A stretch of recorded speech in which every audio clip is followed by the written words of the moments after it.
আসসালামু আলাইকুম, কি অবস্থা সবার? আজকে আমরা তরঙ্গের তৃতীয় ক্লাসে হাজির হয়েছি। তরঙ্গের এই 3 নম্বর ক্লাসে আমরা কি শিখব? শব্দ তরঙ্গ আসলে কি, শব্দ তরঙ্গ সম্পর্কে জানবো এবং শব্দের বেগ, শব্দের বেগ সম্পর্কে জানবো এবং শব্দের বেগ কিসের উপর নির্ভর করে সেইটা সম্পর্কে জানবো।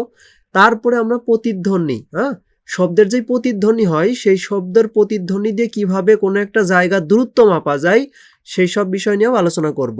এই ক্লাসটা তোমাদের এই যে তরঙ্গ অধ্যায় থেকে যত সৃজনশীল আসে তার অধিকাংশ সৃজনশীল এই আজকের ক্লাস যেই 3টা টপিকের উপর হবে এইখান থেকে আসে, ঠিক আছে?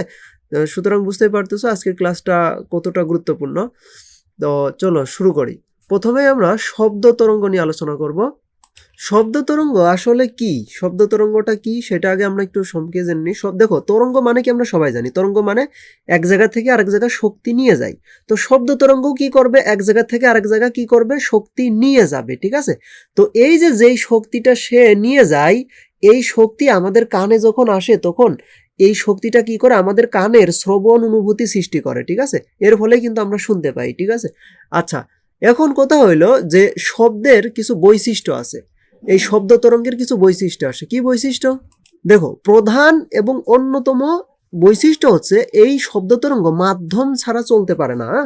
এই জন্য শব্দ তরঙ্গকে যান্ত্রিক তরঙ্গ বলা হয়। কি তরঙ্গ বলা হয়? যান্ত্রিক তরঙ্গ বলা হয়। এটা একটু মনে রাখতে হবে, খুবই গুরুত্বপূর্ণ কথা, যে শব্দ তরঙ্গ মাধ্যম ছাড়া চলতে পারে না, এই জন্য একে হচ্ছে কি তরঙ্গ বলা হয়? যান্ত্রিক তরঙ্গ বলা হয়। ওকে। আর আরেকটা কথা, যে সমস্ত তরঙ্গ মাধ্যম ছাড়া চলতে পারে তাদেরকে বলা হয় তাড়িৎচুম্বক তরঙ্গ। এটা আমরা হচ্ছে আলোর অধ্যায়ে শিখবো যে তাড়িৎচুম্বক তরঙ্গ কি, আলোর প্রতিফলনে আমরা জানবো। আপাতত শুধু এইটুকু জানো যে যারা মাধ্যম ছাড়া চলতে পারে না, অর্থাৎ যাদের চলার জন্য মাধ্যম লাগেই, তারা হচ্ছে যান্ত্রিক তরঙ্গ। এর মধ্যে শব্দ হচ্ছে অন্যতম। শব্দ মাধ্যম ছাড়া চলতে পারে না, হয় কঠিন মাধ্যম লাগবে, নাই তরল মাধ্যম লাগবে, নয়তো বায়ুমণ্ডল লাগবে বা বাতাস লাগবে, ঠিক আছে? শূন্য স্থান দিয়ে এই শব্দ তরঙ্গ চলতে পারে না। এখন তুমি বলতে পারো যে আমাদের চারপাশে তো শূন্য স্থান। না, এটা শূন্য স্থান, এখানে বায়ুমণ্ডল আছে, ঠিক আছে? বায়ুমণ্ডলটা হচ্ছে কি? মাধ্যম। ওকে।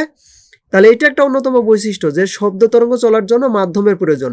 এবং আরেকটা কথা সেটা হচ্ছে যে এই তরঙ্গটা হচ্ছে অনুদৈর্ঘ্য তরঙ্গ। শব্দ তরঙ্গ কি ধরনের তরঙ্গ?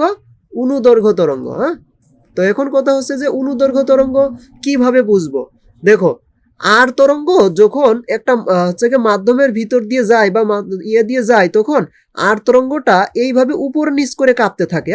একবার এই মনে করে একটা বিন্দু, মাধ্যমের উপর ভিতরে একটা বিন্দু, এই বিন্দুটা একবার উপরে ওঠে একবার নিচে নামে, মানে এরকম ওঠানামা, মানে এইভাবে কাঁপে। কিন্তু তরঙ্গ যায় কোন দিকে? তরঙ্গ যায় এইভাবে সামনের দিকে। তরঙ্গ যায় কোন দিকে? সামনের দিকে। তাহলে দেখো, কোনা কাঁপতেছে উপর নিচ, কিন্তু তরঙ্গ যাচ্ছে কোন দিকে?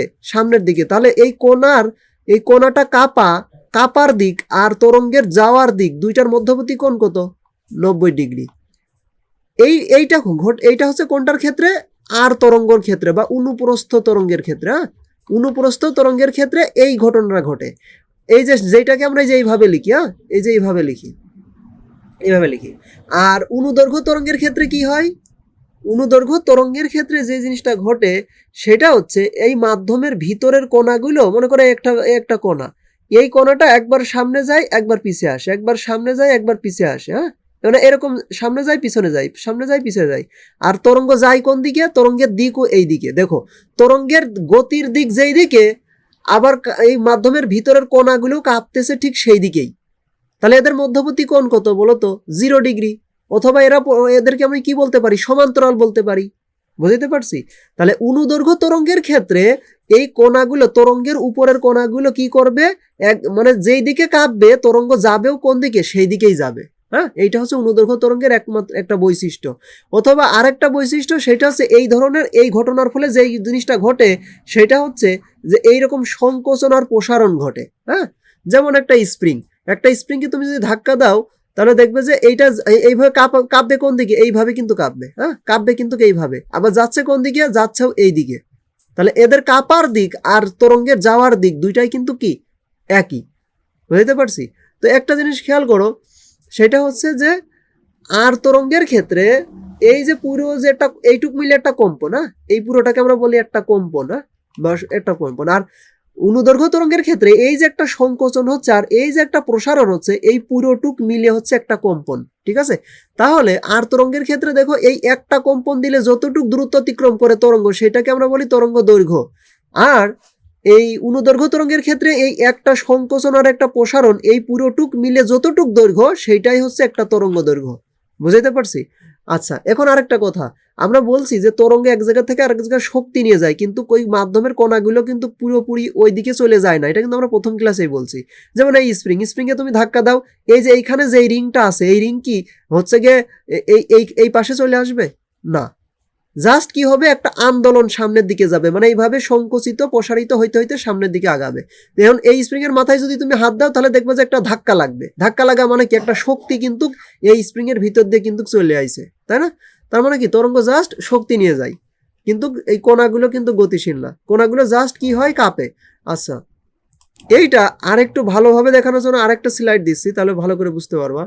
এই যে দেখো, এই স্লাইডটা দেখলে তরঙ্গ একটা মাধ্যমের ভিতর দিয়ে কিভাবে অগ্রসর হয় সেটা ভালোভাবে বুঝতে পারবে। দেখো এইখানে এই যে দেখো এই মাধ্যমের ভিতরে এই যে এইগুলো হচ্ছে মাধ্যমের উপরের হচ্ছে কণা, ঠিক আছে। তো এই কণাগুলো কিভাবে কাঁপে, এই দেখো ডাবল এরো চিহ্ন দিয়ে বুঝাইছে যে একবার সামনে যায় একবার পিছিয়ে আসে, একবার সামনে যায় একবার পিছিয়ে আসে। এরা কিন্তু পুরোপুরি এই মাথায় চলে আসে না, এই যে এই মাথায় একদম পুরোপুরি কিন্তু এই যে একদম এই মাথার দিক চলে আসে না, এ জায়গায় থাকে, এই বিন্দুগুলো জায়গায় থাকে, একবার সামনে যায় একবার পিছিয়ে যায়, এইভাবে কাঁপে। বুঝাইতে পারছি? তাহলে দেখো এদের যে কম্পন, এই কম্পন হচ্ছে কোন দিক, এইভাবে সামনে পিছে সামনে পিছে। আবার এই তরঙ্গটার গতির দিক কোন দিক, এই যে দেখো এরো চিহ্নতে বোঝানো হয়েছে, এই যে এই দিক, হ্যাঁ এরো চিহ্নতে বোঝানো হয়েছে। গতির দিকও কোন দিক, সামনের দিক। আবার কাঁপাকাঁপিও করতেছে কি সামনে পিছে। তাহলে এই যে কম্পনের দিক আর তরঙ্গের গতির দিক, দুইটার দিক কি একই না? অথবা আমরা বলতে পারি কি এরা পরস্পর কি, এরা পরস্পর কি সমান্তরাল বলতে পারি, সমান্তরাল। বুঝতে পারছি? তাহলে এইটাই হচ্ছে অনুদৈর্ঘ্য তরঙ্গের একটা অন্যতম বৈশিষ্ট্য। এবং এই ঘটনার ফলে যেই জিনিসটা ঘটে, এই যে দেখো একবার মাধ্যমের কণাগুলো এক জায়গায় বেশি জড়ো হয়, এক জায়গায় একটু ফাঁকা হয়ে যায়, এই ঘটনাটাকে বলা হয় কি সংকোচন আর প্রসারণ। এই পুরো একটা সংকোচন আর একটা প্রসারণ নিয়ে যতখানি এরিয়া, এইটাকে বলা হয় একটা পূর্ণ কম্পন, বা এই পুরোটুকের দৈর্ঘ্য নিয়ে যতটুক দৈর্ঘ্য সেটাকে বলা হয় ওই তরঙ্গের তরঙ্গ দৈর্ঘ্য। বুঝতে পারছি? ওকে, আচ্ছা, তাহলে আমরা এখন আপাতত শব্দ তরঙ্গ কি, এটা বৈশিষ্ট্য কি, সেগুলো শিখলাম। এখন আমরা চলে যাব শব্দ তরঙ্গ আসলে কতটা দ্রুত চলে, শব্দ তরঙ্গ আসলে কতটা গতিশীল, বা তাপমাত্রা, বা এইগুলো এই শব্দ তরঙ্গ কিসে, এই শব্দ তরঙ্গের যে বেগ, এই বেগ কিসের উপর নির্ভর করে সেটা নিয়ে আলোচনা করব। দেখো শব্দে আসলে কতটা দ্রুত চলে বা কতটা গতিশীল, বা কত এর আসলে কত বেগে ছোটে, সেটা যদি আমাদের জানতে চাই তাহলে একটা কথা আমাদের প্রথম মাথায় রাখতে হবে, সেটা হচ্ছে শব্দের বেগ আসলে নির্ভর করে তাপমাত্রার উপরে। পরিবেশের তাপমাত্রা কতটা তার উপর নির্ভর করবে যে শব্দ কত গতিতে যাবে। বুঝাইতে পারছি? তাহলে একটা কথা মাথায় রাখো যে 0°C তাপমাত্রায় শব্দের একটা নির্দিষ্ট বেগ আছে, এই বেগটার মানটা 330 থেকে 333 মধ্যে হয়, ঠিক আছে? 330 থেকে 333 মিটার পার সেকেন্ড, হ্যাঁ এই মানের মধ্যে হয় হচ্ছে 0°C তাপমাত্রায় শব্দের বেগ। বুঝাইতে পারছি? এখন এই 330 হবে না 333 হবে, এটা নির্ভর করবে তোমার বইয়ে আসলে কোন ডেটা দিছে, ঠিক আছে? বইয়ে তোমরা একটু দেখবা তো, বইয়ে হচ্ছে 333 আছে না 332 আছে। বইয়ে যত থাকবে তুমি 0°র জন্য ঠিক তত ধরে ম্যাথ করবে, ঠিক আছে? তোমার বইয়ে মনে হয় বলা নেই যে 0°তে এত বেগ, হয়তো বইয়ে এটা বলা আছে যে শব্দের বেগ হচ্ছে 333 বা 332, এইরকম হয়তো বলা আছে।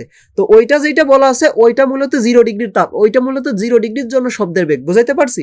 আচ্ছা, এখন কথা হচ্ছে এই শব্দের বেগের সাথে তাপমাত্রার একটা সম্পর্ক আছে, সেই সম্পর্ক কি? সেই সম্পর্কটা হচ্ছে বর্গমূলের সমানুপাতিক। বর্গমূলের কি? সমানুপাতিক। তার মানে তাপমাত্রা যদি বৃদ্ধি পায় তাহলে শব্দের বেগও বৃদ্ধি পাবে। অর্থাৎ হচ্ছে গিয়ে কোন একটা পরিবেশের তাপমাত্রা যদি হচ্ছে গিয়ে বৃদ্ধি পায় তাহলে ওই পরিবেশে কি হবে, শব্দের বেগও কি পাবে, শব্দের বেগও বৃদ্ধি পাবে। এবং সেই সম্পর্কটা কি? এই যে ভি সমানুপাতিক √T। ক্লিয়ার? এখন একটা কথা, তোমার কিন্তু সবসময় 0°C তাপমাত্রার বেগ জানলেই হবে না। তোমাকে বলবে যে 15°C তাপমাত্রায় শব্দের বেগ কত, বা 20° তাপমাত্রায় শব্দের বেগ কত, বা হচ্ছে কোনো একটা দিন হচ্ছে গিয়ে গরমকাল, তো তাপমাত্রা হচ্ছে 38°C, তো ওই দিনে শব্দের বেগ কত, এরকম চাবে, তাই না? তো তখন আমি কিভাবে ওই 38°C তাপমাত্রায় শব্দের বেগ কত কিভাবে বের করব? এইটা একটা গুরুত্বপূর্ণ কথা। দেখো, একটা কথা মাথায় রাখবে, সেটা হচ্ছে 1°C তাপমাত্রা 1°C তাপমাত্রা বৃদ্ধি পেলে শব্দের বেগ বৃদ্ধি পায় 0.6 মিটার পার সেকেন্ড। ঠিক আছে? তাহলে এই তথ্যটা মাথায় রাখবা যে 1°C তাপমাত্রা বৃদ্ধি পেলে শব্দের বেগ বৃদ্ধি পায় কত, 0.6। তাহলে দেখো 0°র জন্য শব্দের বেগ কত সেটা কিন্তু তুমি জানো, সেটা কত হয় 330 না 31, 32, 33 বইয়ে যেটা দেওয়া আছে সেটা। ঠিক আছে? এখন দেখো তো 1°র জন্য তাপমাত্রা বৃদ্ধি পাচ্ছে কত, 0.6।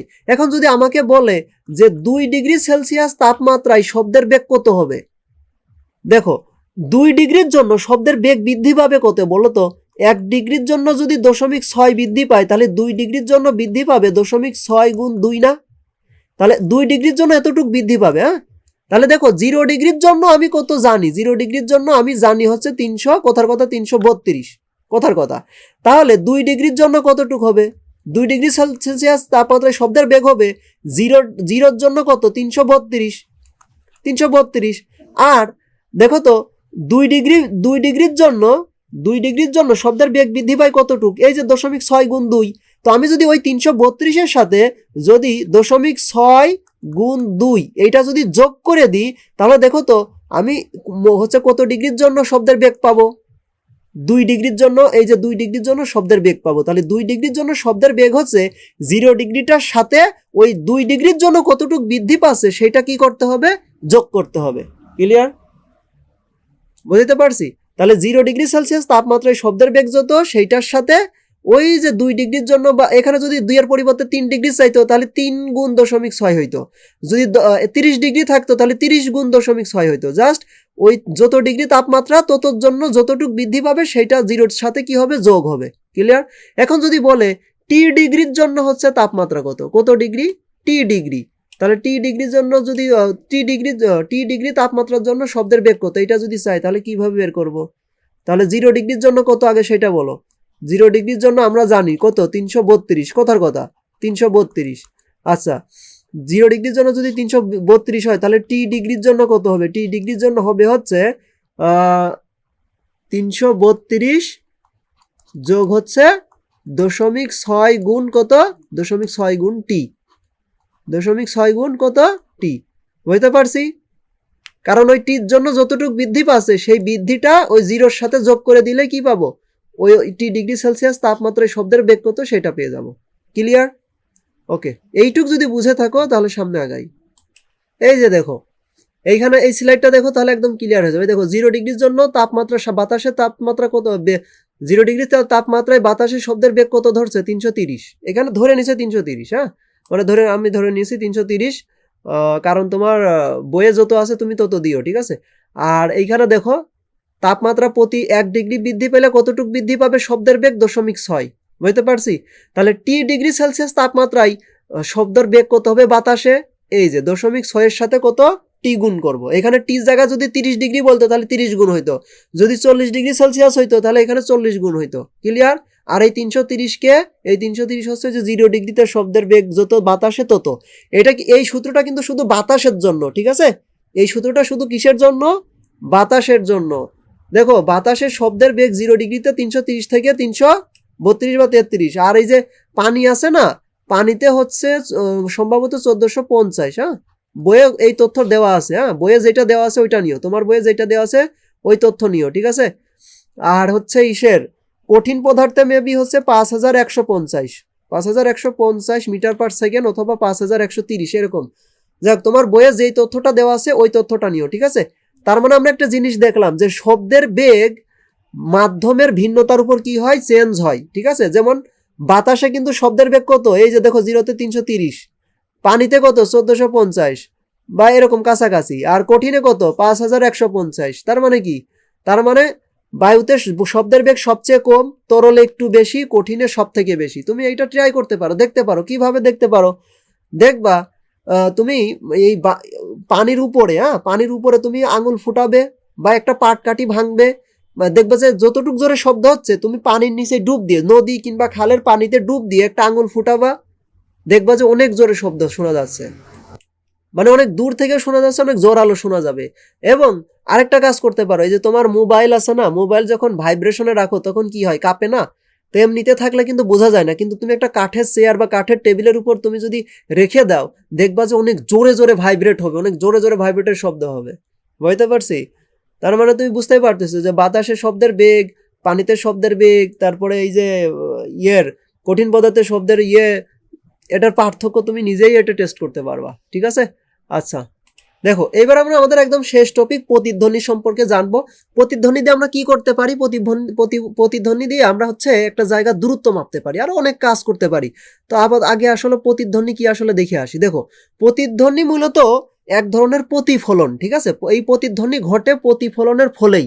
হ্যাঁ, মানে প্রতিধ্বনি এক ধরনের প্রতিফলন, ওইটা একদম সঠিক কথা না, তবে মূল কথা হচ্ছে প্রতিফলন হওয়ার কারণেই প্রতিধ্বনি ঘটে। তো এইটা একটু বুঝাই বলি।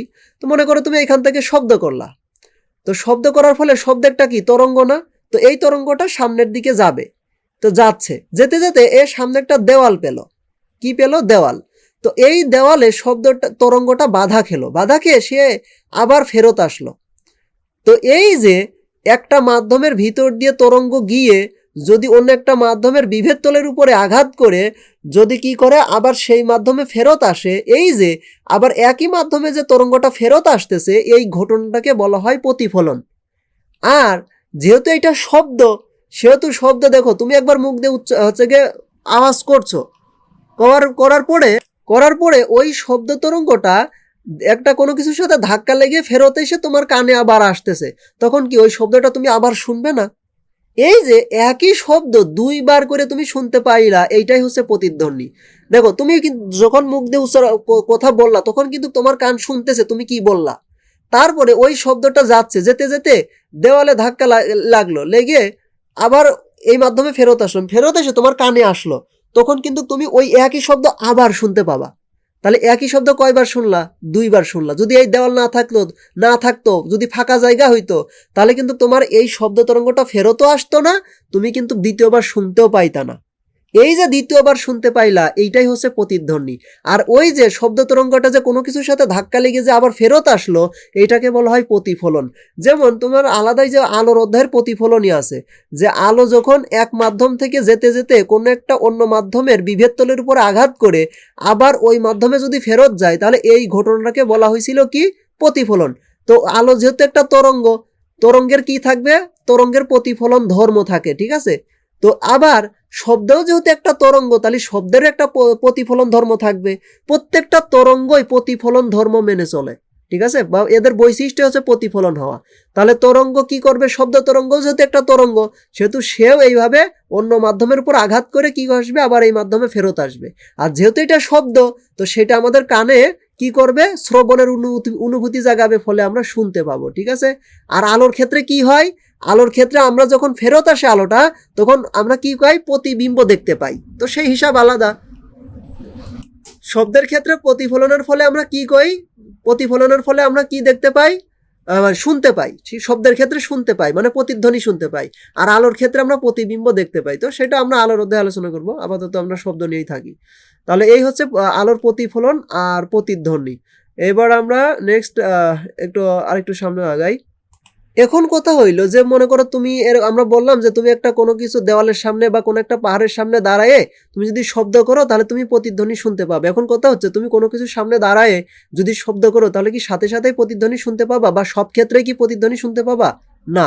এই প্রতিধ্বনি শোনার জন্য একটা শর্ত আছে, মূল একটা শর্ত আছে। সেই শর্তটা কি? শর্তটা হচ্ছে যে দেখো, আমরা যখন কোনো কথা বলি, এই কথা বা যখন আমরা শুনি, তখন ওই কথাটা আমাদের মস্তিষ্কে 0.1 সেকেন্ড যাবত থেকে যায়। মানে আমাদের যেই হচ্ছে শ্রবণের যে স্থায়িত্বকাল এটা হচ্ছে 0.1 সেকেন্ড। মানে কোন একটা শব্দ আমাদের মস্তিষ্কে কত সেকেন্ড থাকে, 0.1 সেকেন্ড, এটা হচ্ছে শ্রবণের স্থায়িত্বকাল। তো তুমি দেখো, তুমি একটা আওয়াজ করলা, হ্যাঁ একটা আওয়াজ করলা, তো ওই শব্দটা কিন্তু তুমি শুনতে পাইলা, ওই শব্দটা তোমার কানে কত সেকেন্ড থাকবে, 0.1 সেকেন্ড থাকবে। হ্যাঁ, তো এখন এই 1 সেকেন্ডের ভিতরে, এই যে 0.1 সেকেন্ড যে তোমার শ্রবণের স্থায়িত্বকাল, এই সময়ের ভিতরে অন্য কোনো শব্দ যদি তোমার কানে আসে তাহলে কিন্তু তুমি সেই শব্দ শুনতে পাবা না। বুঝতে পারছি? তার মানে তুমি মুখ দিয়ে যেই শব্দটা উচ্চারণ করলা, এই শব্দটা এই দেওয়াল পর্যন্ত গিয়ে আবার তোমার কাছে ফেরত আসতে যদি 0.1 সেকেন্ডের থেকে কম সময় লাগে, মানে এই 0.1 সেকেন্ডের আগেই যদি দেওয়ালের সাথে ধাক্কা লেগে তোমার কানে চলে আসে, তাহলে তুমি ওই শব্দ শুনতে পাবে না। কেন? কারণ এই শব্দটা এসেছে কয় সেকেন্ডের ভিতরে, 0.1 সেকেন্ডের ভিতর। আর যেহেতু 0.1 সেকেন্ডের মধ্যে শ্রবণের স্থায়িত্বকাল, তার মানে এর ভিতরে অন্য কোনো শব্দ আসলে আমি যেহেতু শুনতে পাবো না, তার মানে আমি ওই প্রতিধ্বনিটাও শুনতে পাবো না। অর্থাৎ কোনো একটা প্রতিধ্বনি বা অন্য কোনো শব্দ শুনতে হলে অবশ্যই ওই শব্দটা কত সেকেন্ড পরে, 0.1 সেকেন্ড পরে আসতে হবে। এর থেকে পরে আসলে তুমি শুনতে পাবা, 2 সেকেন্ড, 5 সেকেন্ড, 10 সেকেন্ড পরে আসলে প্রতিধ্বনি শুনতে পাবা বা আওয়াজ শুনতে পাবা। কিন্তু এর থেকে ছোট সময় বা এর থেকে কম সময়ের ভিতর যদি আসে তাহলে শুনতে পাবা না। এতটুক সময় কমপক্ষে নিতেই হবে। এইটাকে বলা হয় শ্রবণের স্থায়িত্বকাল। ওকে, তারপরে আগাই। দেখো, এখন কথা হইলো এই প্রতিধ্বনির মাধ্যমে আমরা দূরত্ব নির্ণয় করব কিভাবে। একটা জিনিস খেয়াল করো তো, দেখো একটা মানুষ আওয়াজ করলো, তাই তো, আওয়াজ করলো, তো এই দেওয়ালটা এই যে এই মানুষটার থেকে ডি পরিমাণ দূরে আছে, কত পরিমাণ, ডি পরিমাণ। তাহলে দেখো তো, যখন তুমি আওয়াজ করবে তখন শব্দটা দেওয়াল পর্যন্ত যাওয়ার জন্য মোট কত দূরত্ব অতিক্রম করবে, ডি পরিমাণ, তাই তো, ডি পরিমাণ দূরত্ব অতিক্রম করবে। আবার ওই শব্দ যখন দেওয়ালের সাথে ধাক্কা লেগে আবার যখন ফেরত আসবে, ফেরত এসে যখন তোমার আবার কানে আসবে, তখন ওই শব্দটা আবার কতটুক দূরত্ব অতিক্রম করবে, আবার ডি পরিমাণ দূরত্ব অতিক্রম করবে। মানে ওই দূরত্ব একবার যাবে, আবার ওই দূরত্ব একবার আসবে। তাহলে তার ওই শব্দের টোটাল অতিক্রান্ত দূরত্ব কত বলো তো, 2D, তাই না? ডি প্লাস ডি কত, 2D। তাহলে এই 2D পরিমাণ পথ শব্দ কি হচ্ছে, অতিক্রম করতেছে, তাই তো।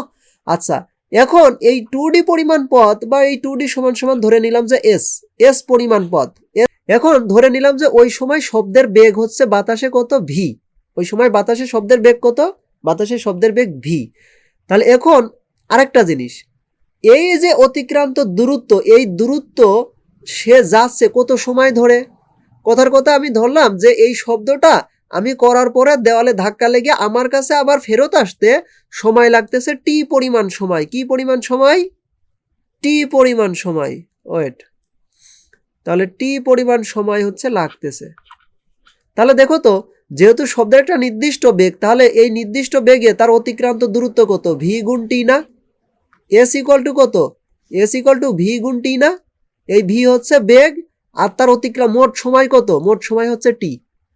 যার যাওয়া এবং আসার সময় মোট সময় কত, টি। আর যাওয়া আসার মোট দূরত্ব কত, এস। তাহলে এস ইকুয়াল টু কত, ভিটি, তাই তো। এই টি এর পরিচয় কি, এই টি এর পরিচয় হচ্ছে শব্দ আমার কাছ থেকে গিয়ে দেওয়ালে যাচ্ছে, দেওয়াল থেকে ধাক্কা লেগে আবার আমার কাছে ফেরত আসতে মোট যতটুকু সময় লাগতেছে সেই সময়টা হচ্ছে কত, টি। তাহলে দেখো তো এই এর সমান কত, এর সমান 2D না। তাহলে তুমি কি লিখতে পারো যে 2D ইকুয়াল টু কত, 2D ইকুয়াল টু হচ্ছে ভিটি। এই দেখো 2D ইকুয়াল টু কত, 2D ইকুয়াল টু ভিটি। বুঝতে পারছি? তাহলে 2D ইকুয়াল টু যদি ভিটি হয়, তাহলে এই যে আমার থেকে এই দেওয়ালের দূরত্ব কত হবে, ডি ইকুয়াল টু কত, ডি ইকুয়াল টু হচ্ছে ভিটি ভাগ কত, ভিটি ভাগ 2, তাই না, এতটুক। বুঝতে পারছি? আচ্ছা, এখন যদি কথার কথা যদি প্রশ্ন আসে যে দেওয়াল থেকে সর্বনিম্ন কতটুক দূরে দাঁড়াইলে তুমি প্রতিধ্বনি শুনতে পাবা, দেওয়াল থেকে সর্বনিম্ন কতটুক দূরে দাঁড়ালে তুমি প্রতিধ্বনি শুনতে পাবা। এখন দেওয়াল থেকে সর্বনিম্ন কতটুক দূরে দাঁড়ালে আমি প্রতিধ্বনি শুনতে পারবো, এটা নির্ভর করবে সময়ের উপর। কিসের উপর, সময়ের উপর। বলো তো, সর্বনিম্ন কতটুক সময়ের মধ্যে শব্দ যদি ব্যাক আসে তাহলে আমি সেই শব্দ শুনতে পাবো, 0.1 সেকেন্ডের ভিতর। এর থেকে কম সময়ের মধ্যে যদি আসে আমি প্রতিধ্বনি শুনতে পাবো না, এর থেকে বেশি আসলে পারবো। তাহলে সর্বনিম্ন সময় কোনটা, 0.1 সেকেন্ড। তাহলে এই সর্বনিম্ন সময় এই টি যদি এইখানে 0.1 বসাও তাহলেই তুমি সর্বনিম্ন দূরত্বটা বের করতে পারবা, যে সর্বনিম্ন কত দূরত্ব থাকলে তুমি হচ্ছে প্রতিধ্বনি শুনতে পাবা। একটা দেওয়ালের সামনে বা একটা পাহাড়ের সর্বনিম্ন কত সামনে দাঁড়াইলে তুমি প্রতিধ্বনি শুনতে পাবা, এটা নির্ভর করবে যে তোমার সর্বনিম্ন সময় কত। সর্বনিম্ন সময় কত? 0.1 সেকেন্ড। তাহলে তুমি ডি সর্বনিম্ন দূরত্ব ডি ইকুয়াল টু বের করতে পারবা, মিনিমাম, হ্যাঁ, ডি মিনিমাম ইকুয়াল টু কত? ভি ইন্টু হচ্ছে টি মিনিমাম। হ্যাঁ, টি মিনিমামের মান কত? 0.1 সেকেন্ড। বুঝতে পারছি, ভাগ হচ্ছে 2। এখন ওই সময় শব্দের বেগ কত, এইটা কিন্তু নির্ভর করবে। যদি বলে ওই সময় শব্দের পরিবেশের তাপমাত্রা 0 ছিল, কথার কথা যদি বলে দেয় যে ওই সময় পরিবেশের তাপমাত্রা 0, তাহলে তো 0 ডিগ্রি সেলসিয়াস তাপমাত্রায় শব্দের বেগ কত তুমি জানো, সেটা ভির মান এইখানে বসাই দিবা। আর যদি বলে ওই সময় পরিবেশের তাপমাত্রা হচ্ছে 30 ডিগ্রি সেলসিয়াস, তাহলে 30 ডিগ্রি বা 25 ডিগ্রি সেলসিয়াস, তাহলে 25 ডিগ্রি সেলসিয়াস তাপমাত্রায় শব্দের বেগ ভি কত সেটা তুমি আগে কি করবে, সেটা তুমি আগে বের করে নিবে। তো V25 ইকুয়াল টু কত? 0 ডিগ্রি সেলসিয়াস তাপমাত্রায় শব্দের বেগ প্লাস হচ্ছে 0.6 ইন্টু হচ্ছে কত? 25। এটা করলে তুমি কি পাবা? 25 ডিগ্রি সেলসিয়াস তাপমাত্রায় শব্দের বেগ কত সেটা বের করে ফেলতে পারবা। জাস্ট এইখানে বসা দিয়ে টি মিনিমাম দিয়ে ভাগ 2 করলেই তুমি ওই সর্বনিম্ন দেওয়াল থেকে কত দূরে দাঁড়াইলে প্রতিধ্বনি শুনতে পাবা সেটা বের করে ফেলতে পারবা। তো আমার যদি বলে 0 ডিগ্রির জন্য সর্বনিম্ন দূরত্ব সর্বনিম্ন কত দূরে দাঁড়াইলে তুমি প্রতিধ্বনি শুনতে পাবা, তাহলে 0তে শব্দের বেগ কত? কথার কথা আমি ধরে নিলাম 330, তুমি 332 থাকলে 332 লিখবা, 33 থাকলে 33 লিখবা, ইন্টু হচ্ছে সর্বনিম্ন সময় কত? 0.1 সেকেন্ড, ভাগ কত? 2। এটা করলে কত হবে? 33 ভাগ 2 হবে, তার মানে কত? 16.5। যদি এটা 32 হইতো তাহলে হয়তো কত? 17.5 হইতো, মেবি এরকমই হইতো, 332 এরকমই হইতো। ও সরি, এখানে কি আছে?